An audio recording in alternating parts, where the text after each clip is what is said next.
A linguagem na ponta da língua, tão fácil de falar e de entender. A língua na superfície estrelada das letras, sabe-se lá o que ela quer dizer. O professor Carlos de Góes, ele é quem sabe e vai desmontando o Amazonas da minha ignorância. Figuras de gramática esquipáticas atropelam-me, aturdem-me, sequestram-me. Já esqueci a língua em que comia, em que pedia para ir lá fora, em que levava e dava pontapé. A língua, breve língua entrecortada, do namoro com a prima. O português são dois, o outro, mistério. Aula de português, Carlos Drummond de Andrade.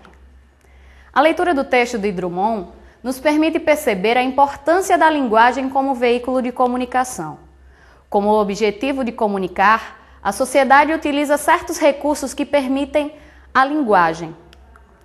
Por exemplo, a linguagem verbal, constituída pelas palavras e seus sinais e símbolos, e a linguagem não verbal, representada pelos sons, movimentos e imagens. Na aula de hoje, vamos começar a trabalhar um dos conteúdos mais densos da língua portuguesa, mas nem por isso um dos mais difíceis: o verbo. Porém, antes de adentrar neste universo vernáculo, façamos o reconhecimento histórico de como começou a nossa língua materna. Como surgiu a linguagem humana? Esta é uma questão que vem revirando a mente de muitos estudiosos por séculos.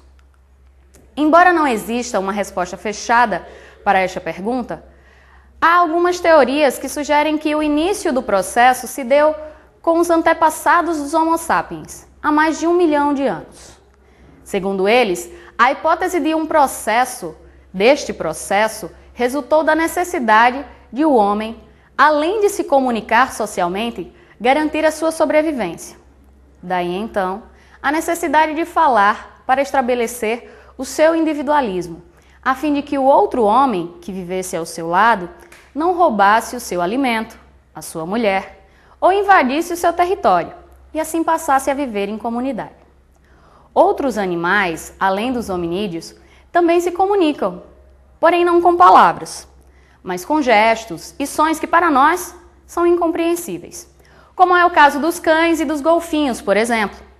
No entanto, a falta que faz a eles um instrumento que é fundamental e, por que não dizer, complementar a comunicação: as mãos. Estas que fizeram a diferença para a evolução humana, trazendo os hominídeos para a posição bípede, deixando as mãos livres para segurar armas, pegar comida, se alimentar e fazer alguns movimentos. Foi para eles um avanço espetacular. Agora, sabendo gesticular, o homem podia sair da caverna e sinalizar para os seus companheiros a localização e a sinalização para as presas, os alvos, organizar, mesmo que ainda muito rudimentar, as primeiras estratégias de ataque e de combate, voltadas para a caça, para pescas e demais necessidades de sobrevivência. Nesse período, que o homem começa a associar os gestos e os sons, e até alguns ruídos emitidos involuntariamente. Passada essa fase do berro, o homem começa a formação das primeiras palavras. Cada gesto passa a ter o seu significado, gerando um vocabulário bem peculiar, o que aumentou progressivamente com o tempo. Pois à medida que as coisas iam sendo criadas, precisavam ser nomeadas e cabia ao homem a tarefa de fazer com que isso acontecesse. Ainda hoje, por exemplo, as Forças Armadas utilizam sinais sem sons ou com sons curtos para identificar e repassar ordens em determinadas situações. Claro que com infinitas inovações. É quase impossível datar todos esses estágios da evolução do desenvolvimento da linguagem. Isso porque os primeiros registros encontrados são escritos, mas não há nenhuma preocupação em datar nesses escritos encontrados. Por outro lado, é possível saber exatamente quando as línguas começaram a sofrer influência uma das outras. O exemplo disso é a nossa língua portuguesa, que tem em sua raiz o latim romano. E é fazendo um apanhado nessa história romana que rememoramos o período em que o Império Romano se espalhou pelo continente europeu e havia duas línguas faladas entre eles: o latim palaciano, que era falado pela alta corte e o clero, e o latim vulgar, falado pelo exército e a plebe. A diferença que hoje nós chamamos de gíria era o que eles consideravam lá a diferença entre o latim palaciano e o latim vulgar, que seriam os nossos relaxos e abreviações. Porém, foi exatamente esse latim vulgar que se espalhou pelas novas terras romanas. E, sem dúvida nenhuma, um dos maiores símbolos romanos da dominação era essa imposição da língua, visto que os palacianos não declinavam ao linguajar dos bárbaros, nem mesmo se eles se rendessem às imposições romanas. Jamais seria admitido um novo jeito de falar que não fosse o imposto pelo César. E, evidentemente por isso, ou também por causa disso, o Império Romano faliu. Porque toda língua é uma ciência viva e ativa, mesmo levando os verbos de ordem no seu imperativo, mesmo que seja só no início. E é evidente que os soldados de tais povos, novas palavras, novas formas de falar, misturando e enriquecendo a fala dos romanos. Em um outro momento, falaremos sobre os troncos linguísticos gerados pela divisão entre os latinos e os germânicos, povos que não cederam ao domínio romano e foram chamados de bárbaros. Mas, por enquanto, vamos nos ater ao surgimento dos verbos. Lembrem que quando eu falei sobre o Império Romano, e que o principal divulgador foi o latim, e vamos chegar então aí a um momento em que o povoado, que era dominado pelo soldado romano, tinha ordens expressas a serem cumpridas. Pois bem, o primeiro contato com os colonos era imperativo.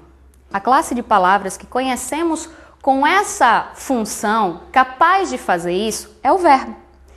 Assim, não desmerecendo outros fatores históricos, evidentemente, e grosso modo, a língua romana, o latim, se espalhou pela Europa exatamente por não existir uma educação inicial. E logo ela se misturou a outras línguas. Foi quando, então, os portugueses chegaram ao Brasil, trazendo toda essa carga colonizadora romana em sua história.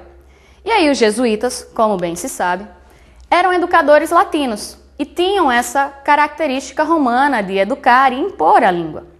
Salvo a questão de que eles vieram para inserir e também aprender, eles trouxeram um vocabulário demasiado latino. Porém, não podiam deixar passar despercebido a questão de que aqui encontraram um vocabulário muito rico e não deixaram passar despercebido. No entanto, indo direto para o nosso conteúdo de hoje, vejamos o que trazemos de herança e o que temos fixado até hoje sobre verbos. Estudamos desde cedo, na maioria dos livros de didática e nas gramáticas normativas, que o conceito de verbo é a palavra que expressa ação, estado ou fenômeno da natureza. Sabemos que este verbo é dividido em partes. E para ilustrar isso, vamos imaginar o verbo como uma árvore. E como essa árvore, ele tem uma parte imutável, a qual chamaremos de radical ou raiz. Imagine então a raiz da árvore. E uma parte moldável, que se divide em outras partes e a qual chamaremos, por enquanto, de terminação, o que seria a copa da árvore. A respeito da raiz ou radical, é importante saber que temos dois tipos de verbo. Aqueles que têm o radical fixo e aqueles que têm o radical não fixo. Mas o que seria isso? Vamos ilustrar. Imaginem dois tipos de plantas. As plantas de solo, que não podem se mover, e as plantas aquáticas, que têm uma raiz, mas que não precisam se fixar em lugar nenhum e em nenhum ponto para se nutrir. As plantas com raiz fixas chamaremos de verbos regulares, pois não sofrem alteração em sua parte principal. Já as plantas com raiz móvel chamaremos de verbos irregulares, pois não têm nenhum compromisso de fixação. Por exemplo, um exemplo de cada um deles é o verbo amar, como verbo regular, e o verbo ser, como verbo irregular. Vejamos ambos conjugados, no presente do indicativo. Eu amo tu amas, ele ama. Nós amamos, vós amais e eles amam. O verbo ser no presente do indicativo. Eu sou, tu és, ele é. Nós somos, vós sois, eles são. Percebam aí que o verbo amar conserva a sua formação intacta, do início ao final da conjugação. Diferente do verbo ser, que já na segunda pessoa do singular altera, ou melhor, apresenta uma outra palavra. Aqui nós vamos parar a nossa aula, deixando aí esse gostinho da diferença entre verbos regulares e verbos irregulares. Num próximo momento, na nossa próxima aula, nós falaremos sobre terminações, verbos irregulares e regulares novamente e daremos a diferença sobre desinência, tema e vogal temática. Até o nosso próximo encontro.